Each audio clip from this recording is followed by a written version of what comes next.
사랑의 하나님 감사합니다. 이 아침에 저희를 모아주셔서 이렇게 하나님 앞에 나와 함께 아침 묵상의 시간을 가질 수 있게 허락해 주심을 감사합니다. 이 시간 정말 이 자리에 하나님 앞에 나온 한 영혼을 주께서 붙잡아 주시고 또 그 영혼을 하나님께서 붙잡아 주시옵소서. 정말 무엇보다도 정말 세상 속에 살다 보니 우리가 지치고 힘든 날들이 많습니다. 세상의 염려와 걱정거리들이 가득해진 날들이 있습니다. 정말 그런 염려와 걱정거리들 이 시간만큼은 온전히 다 내려놓고 정말 하나님 말씀에 집중하고 하나님 앞에 나아갈 수 있는 그런 시간이 될 수 있도록 주여 붙잡아 주시옵소서. 그래서 오늘 내 아침에 주시는 하나님의 그 놀라운 은혜로 또 오늘 하루를 살아갈 수 있는 힘을 얻을 수 있는 복된 시간 될 수 있도록 주께서 붙잡아 주시옵소서. 은혜 감사를 드리며 모든 말씀 예수님의 이름으로 기도드리옵나이다. 아멘. 아침 묵상에 오신 여러분들 환영합니다. 오늘은 바리새인의 누룩이라는 제목을 가지고 마가복음 8장 14절부터 21절 말씀을 같이 한번 나눠봤으면 좋겠습니다. 먼저 14절부터 15절까지 한번 읽어볼까요? 같이 읽도록 하겠습니다. 제자들이 떡 가져오기를 잊었음에 배에 떡 한 개밖에 그들에게 없더라. 예수께서 경고하여 이르시되 삼가 바리새인들의 누룩과 헤롯의 누룩을 주의하라 하시니. 오늘 본문의 배경은 뭐냐면 배를 타고 있었어요. 뭐냐면 바리새인들과 어저께 살펴본 것처럼 논쟁을 하죠. 논쟁을 한 다음에 예수님께서 베세다 지역으로 가자 하고 배를 띄워서 배를 타고 가는 과정 속에서 일어난 사건이에요. 그런데 이 배를 타고 가는데 제자들이 한 가지 기억났어요. 뭐냐면 떡 가져오기를 잊었다는 거죠. 그래서 그들에게 뭐밖에 없어요? 떡 하나밖에 그들에게 없어요. 이 사실을 발견하고 제자들은 어떤 심정이 들었을까요? 사실 실수한 거죠. 어떤 점에 실수한 거예요? 떡을 안 가져왔기 때문에 중간에 혹시라도 저희가 배가 고파서 먹을 것을 찾게 되면 먹을 것이 없는 거죠. 그래서 굶을 수밖에 없는 상황이에요. 이 자신들의 실수를 발견하고 어떤 생각이 들었을까요? 아마 뭐 후회도 들었겠죠. 아유, 내가 왜 이 떡을 난 것 같지 하고 자책도 들었겠죠. 그리고 또 어떤 생각 들었어요? 근심도 들었겠죠. 염려도 됐겠죠. 왜냐하면 예수님께서 떡을 달라고 그러면 어떻게 될까? 혹시라도 우리가 배고프면 어떻게 될까? 이런 염려와 근심, 또 자책, 후회 뭐 이런 복잡한 감정을 가지고 있었던 것 같아요. 그런데 이런 복잡한 감정을 예수님께서 아셨는지 모르셨는지 모르겠지만 아셨겠죠. 아셨을 텐데 그때 이런 말씀을 합니다. 뭐라고 이야기하냐면 삼가 바리새인의 누룩을 조심해라. 바리새인의 누룩과 헤롯의 누룩을 조심해라 라고 이야기합니다. 그런데 이 누룩은 뭘까요? 누룩은 오늘날로 하면 이스트라고 아마 하는 것 같아요. 저도 뭐 요리를 좋아하는 편이 아니라 잘 모르는데 우리가 빵 같은 거에 이스트를 넣으면 어떻게 됩니까? 빵이 부풀죠. 그래서 이스트 조금만 넣어도 빵이 굉장히 많이 부풀어요. 그래서 아마 빵을 부풀게 하는 도구로 쓰이는 거였던 것 같아요. 그런데 오늘 본문에 보면 바리새인의 누룩이라고 되어 있잖아요. 사실은 바리새인들이 뭐 빵집, 제빵사도 아니고 빵 만드는 일을 하는 사람들이 아니었어요. 그래서 이 바리새인의 누룩, 헤롯의 누룩이라고 이야기한 건 뭐냐면 이것은 아마 그들의 주장이나 가르침이겠죠. 계속해서 바리새인들은 예수님을 대적해서 잘못된 주장을 하고 가르침을 합니다. 그래서 이런 바리새인들의 주장과 가르침을 조심하라 라는 취지에서 이런 말씀하신 거예요. 그렇다면 왜 하필이면 누룩에 비유했을까요? 그냥 바리새인의 가르침이라고 이야기하지 않고 아까 이야기했던 것처럼 이 누룩은 이스트예요. 이 누룩은 굉장히 작지만 작은 것이지만 뭐예요? 큰 변화를 가져오는 거예요. 그래서 지금 당장은 바리새인의 가르침이나 주장이 작은 것처럼 보이지만 그것에 조심해야 된다는 거예요. 사실 이거는 우리도 마찬가지죠. 우리는 세상 속에 살면서 끊임없이 이런 세상의 가치관이나 이런 것에 영향을 받습니다. 그런데 이런 것이 굉장히 작은 것일 수 있지만 결국에 우리의 삶을 무너뜨리는 건 뭐예요? 이런 작은 것들이 쌓여서 결국에 우리 삶을 결정짓는 거예요. 그래서 이 작은 것들을 조심해야 된다는 거예요. 그래서 바리새인의 주장과 가르침이 사소한 것 같지만 이런 걸 정말 여기가 주의를 기울여서 조심하라는 거죠.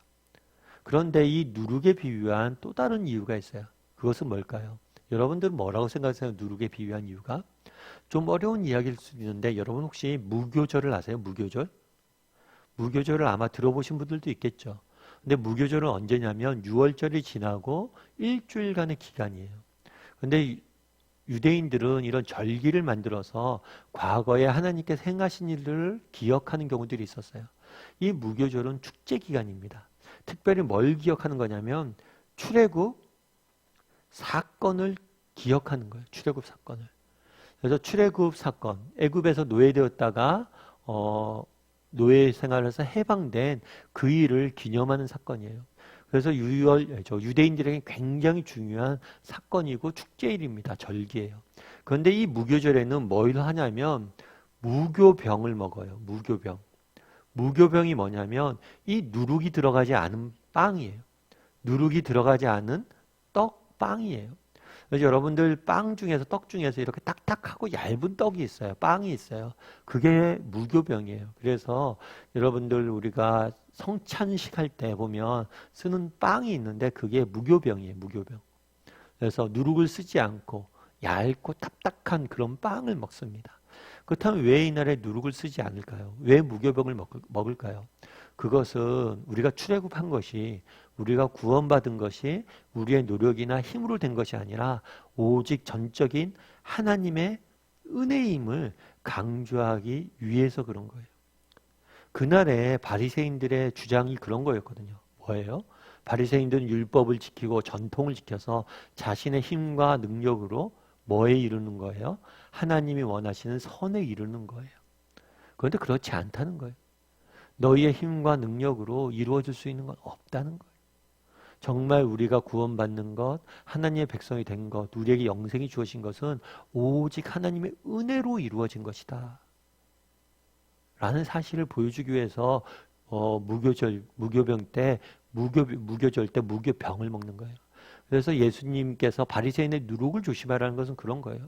바리새인이 주장하는 저런 주장들, 인간의 힘과 능력으로 구원받을 수 있다는 것은 잘못된 것이고 너희가 따르면 안 된다라고 경고하신 거죠. 그래서 궁극적으로 하나님이 주신 구원은 오직 믿음으로, 은혜로만 구원을 얻을 수 있다는 사실을 알려주길 원하셨던 것 같아요. 그런데 재밌는 건 뭐냐면 이 다음에 제자들이 보인 반응이에요. 예수님께서 바리새인의 가르침을 조심하라고 이야기했잖아요. 그런데 뭐라고 답했는지 16절하고 17절 말씀 같이 한번 읽어볼까요? 같이 읽도록 하겠습니다. 제자들이 서로 수군거리기를 이는 우리에게 떡이 없음이로다 하거늘 예수께서 아시고 이르시되 너희가 어찌 떡이 없음으로 수군거리느냐 아직도 알지 못하며 깨닫지 못하느냐 너희 마음이 둔하냐. 제자들이 뭐라고 얘기하냐면 떡이 없기 때문에 저런 말씀하셨다. 누룩 이야기를 하니까 사실 상식적으로 보면 바리새인의 누룩을 조심해라. 이게 떡이 없다는 얘기가 전혀 상관이 없잖아요. 그런데 왜 제자들은 이런 이야기를 했을까요? 그것은 당시 제자들의 마음 상태를 알려주는 거예요. 앞서 이야기했던 것처럼 제자들은 어떤 상태에 있었어요? 근심과 걱정에 사로잡혀 있었죠. 그러다 보니까 이것에만 관심이 있는 거예요. 떡에만 계속 관심이 있다 보니까 예수님이 어떤 얘기를 해도 떡으로만 들리는 거예요. 우리도 마찬가지죠. 우리도 이 땅을 살다 보면 어떤 거에 하나 꽂히잖아요. 하나에 딱 집중되잖아요. 그럼 그 생각밖에 안 나요. 모든 게 그걸로 깔때기라고 요즘 많이 이야기하죠. 그 얘기만 계속 하는 거예요. 그런 경우들이 우리가 많아요. 그래서 저는 사실은 기도하거나 말씀 보거나 또 모임을 할 때 그런 기도를 좀 많이 해요. 하나님 정말 이 시간만큼은 세상의 염려나 걱정거리를 내려놓고 온전히 하나님 앞에 집중했으면 좋겠다. 왜냐하면 이런 것들 계속 우리가 마음에 담고 있으면 딴 생각밖에 안 되는 거예요. 여러분 우리가 예배 드릴 때 또 말씀 볼 때 기도할 때도 마찬가지예요. 여러분 정말 예배 드리고 말씀 보고 기도하는 것 자체를 위해서 기도하시대요. 무엇을 위해서 기도해야 되냐면 내려놔달라고. 온전히 하나님에게만 집중하게 해달라고. 그랬을 때 정말 하나님이 주시는 그런 은혜들과 깨달음이 있는 거예요. 왜 그렇게 집중할 수 있는지 아세요? 우리가 하나님이 우리의 마음을 알기 때문이에요. 우리의 상태를 알기 때문이에요. 예수님께서는 이렇게 이야기하세요. 그 다음에 19절과 20절 말씀 같이 한번 읽어볼까요? 같이 읽도록 하겠습니다. 내가 떡 5개를 5,000명에게 떼어줄 때에 조각 몇 바구니를 거두었더냐 이르되 12이니이다. 또 7개를 4,000명에게 떼어줄 때에 조각 몇 광주리를 거두었더냐. 이르되 7이니이다. 그러니까 예수님께서 오병이어 사건을 먹이시고 또 4천 명의 사람들을 먹이셨잖아요. 그 사건이 있은 지 얼마 안 지나서잖아요. 그런데 너희가 왜 그걸 기억 못하냐? 왜 떡이 없다고 걱정하냐? 내가 있는데 너희가 설마 내가 너희를 굶기겠느냐? 라고 이야기한 거예요. 사실은 예수님께서 처음부터 아셨어요. 처음부터 이들이 떡이 없음으로 인해서 염려하고 근심하고 있었던 걸 아셨어요. 그래서 바리새인의 누룩을 조심하라고 이야기한 거예요. 왜요? 은혜라는 게 은혜. 너희가 구원받는 게 너희의 능력과 힘으로 되는 게 아니잖아요. 오직 하나님의 은혜라는 거예요. 그런데 우리의 삶 자체가 그렇다는 거예요. 우리 삶 자체가 하나님의 은혜로 되는 거예요. 우리의 힘과 능력으로 우리가 살아가는 게 아닙니다. 야, 설마 내가 너희 먹이지 않겠느냐? 제가 아까 말씀드렸죠. 정말 우리가 예배드리거나 말씀 보거나 기도할 때 하나님에게만 집중하게 해달라고 해야 되는 이유가 있다고. 그건 왜냐하면 우리 하나님은 다 아세요. 그리고 다 채울 거예요. 정말 그 사실을 알아야 된다는 거예요. 우리 삶이 은혜이고 하나님께서 우리의 삶을 채울 거라는 걸 너희가 알라고 그날에 이 말씀을 주신 거예요. 결국 우리의 인생은 우리의 힘과 능력으로 되는 게 아니에요. 하나님의 은혜로 되는 거예요. 그분에게 그것을 알고 그분에게 맡기라는 거예요. 그럼 그분이 해결해 줄 거라는 거예요. 일본에 미타니 이스토라는 사람이 있습니다. 이 사람은 되게 유명한 사람이에요. 저는 잘 모르지만 가네보라는 일본의 화장품 회사가 있대요. 뭐 꽤 큰 회사가 봐요. 이 가네보라는 회사의 회장이에요, 회장. 그런데 입지전적인 인물이에요. 말단 사원에서 회장까지 이루는 거죠. 한 번은 이 사람이 이제 쓴 책에서 그런 얘기를 해요. 물은 거죠, 사람들이. 뭘 물었냐면, 어떻게 당신은 이렇게 말단 사원에서 회장이 될 수 있었습니까? 그랬더니 이 사람이 그런 얘기를 해요. 제가 아내를 잘 둬서 그렇습니다. 그래서 아내가 뭘 했는데 아내 덕분이라고 그럽니까? 뭐 아내가 회장 딸이었습니까? 그랬더니 아닙니다. 제 아내는 예수님을 믿는 그리스도인이었습니다. 그래서 내가 이 아내와 결혼한 다음에 아내의 전도를 받아서 예수님을 믿게 됐습니다. 그런데 내가 예수님을 믿은 다음에 직장생활 할 때 정말 말단 사원이었을까 얼마나 고민이 많았겠어요. 직장생활 쉽지 않았겠죠. 그래서 늘 고민하고 있었대요. 그런데 우리 아내가 자기한테 그런 얘기를 했대요. 여보, 너무 염려하지 말라고. 그리고 출세 그런 거 안 해도 된다고. 그리고 혹시라도 잘리면 어떠냐고. 잘리면 나랑 같이 그냥 예수님만 전도하면서 다니자고. 정말 다 하나님께 맡기고 아무 신경 쓰지 말라고. 그런 얘기를 했대요. 사실 뭐 이런 얘기하기는 쉽지가 않죠. 출세하지 말고 회사 잘려도 괜찮다 이렇게 얘기하는 아내 많지 않잖아요. 그런데 사실 뭐 또 아내가 그렇게 얘기한다고 우리가 막 사는 남편들도 아니시겠죠. 그런데 그때 이 아내의 말을 듣고 참 그런 생각이 들었대요. 어떤 생각이 들었냐면 하나님이 아실 텐데 좀 맡기라는 거죠. 내가 이때까지 살아왔던 거 내 힘과 내 능력으로 된 거 아닌데 내가 뭘 이렇게 염려하고 걱정하나? 그날에 예수님께서 제자들이 떡 없음으로 인해서 걱정하실 때 주시고자 했던 말씀이에요. 야, 은혜 아니냐, 은혜 사는 게. 뭘 그렇게 염려해? 내가 먹일게. 염려하지 마라. 이 예수님의 마음을 좀 알았으면 좋겠어요. 오늘 하루 살아가면서 정말 우리의 삶이 은혜임이 다시 한번 돌아봤으면 좋겠습니다. 진짜 삶이 은혜라고 나는 생각하는지, 그리고 또 은혜 베푸실 그 하나님을 바라봄으로 또 오늘 하루 살아갈 줄 아는 우리 모두가 됐으면 좋겠습니다. 우리 이 시간 오늘 피었다 지는 들풀도 입히신 하나님 불렀으면 찬양했으면 좋겠습니다. 정말 들풀도 입히시고 새들도 먹이시는 그 하나님께서 하물며 우리를 안 먹이시겠습니까? 그 하나님께서 우리를 먹이실 것입니다.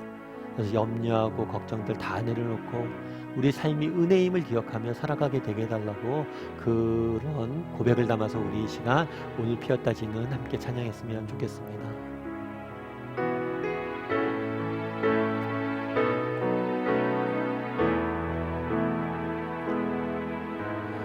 오늘 피었다 지는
함께 기도했으면 좋겠습니다. 우리 기도하실 때 오늘 말씀 기억하면서 기도했으면 좋겠습니다.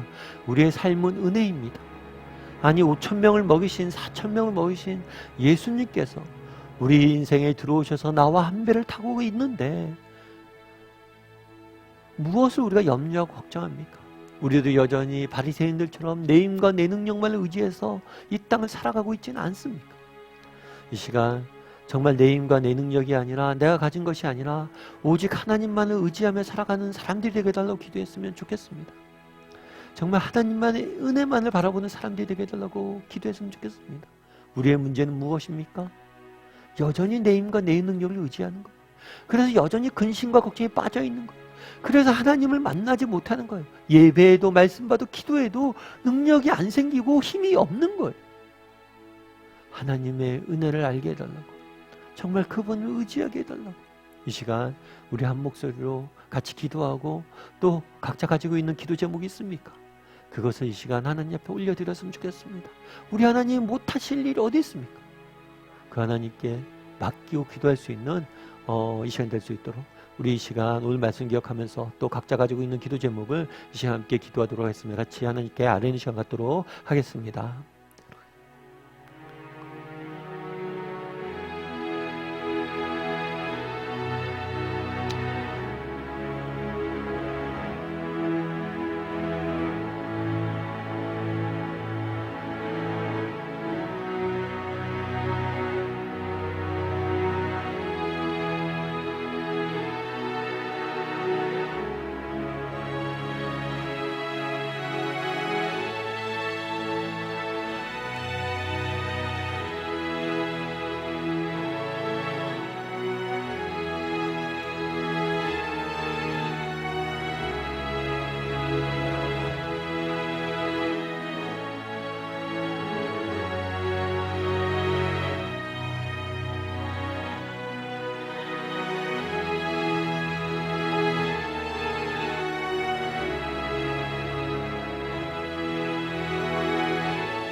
사랑의 하나님, 정말 우리의 삶이 은혜임을 믿습니다. 내 힘과 내 능력으로 정말 할 수 있는 것이 많지 않음을 믿습니다. 정말 하나님께서 은혜 주셔서 우리가 구원받았고, 정말 하나님께서 은혜 주셔서 우리의 삶을 지키시에 오늘까지 살아왔음을 믿습니다. 하나님, 이 은혜를 잊지 않게 도와주시옵소서. 정말 우리의 힘과 능력으로 살아가지 않게 도와주시옵소서. 그것의 끝날에 우리가 맛보한 건 무엇입니까? 아무것도 없지 않았습니까? 오직 하나님만 바라고 하나님의 은혜만을 바라고 소망하며 살아갈 수 있도록 도와주시옵소서. 무엇보다도 근심과 염려를 내려놨으면 좋겠습니다. 그것에 사로잡혀서 정말 하나님 말씀 봐도 정말 답답하고 누구를 만나도 답답하고 그런 인생 살지 않게 도와주시옵소서. 정말 창조주된 하나님이 내 인생에 배에 오르셨고 나를 사랑하신다는데 정말 단 한순간이라도 염려와 근심을 내려놓고 나를 사랑하시는 그 하나님께 초점을 맞추게 도와주시고 그 말씀 앞에 설 수 있는 우리 모두가 될 수 있도록 주여 은혜를 더하여 주시옵소서. 그랬을 때 그 말씀이 그 시간이 우리를 지킬 겁니다. 삶의 은혜임을 기억하고 정말 하나님께서 내 인생을 채우실 걸 믿고 살아갈 수 있는 그래서 들풀을 입히시고 새들을 먹이셨던 그 하나님이 내 인생을 채우심을 맛볼 수 있는 우리 모두가 될 수 있도록 주께서 붙잡아 주시옵소서.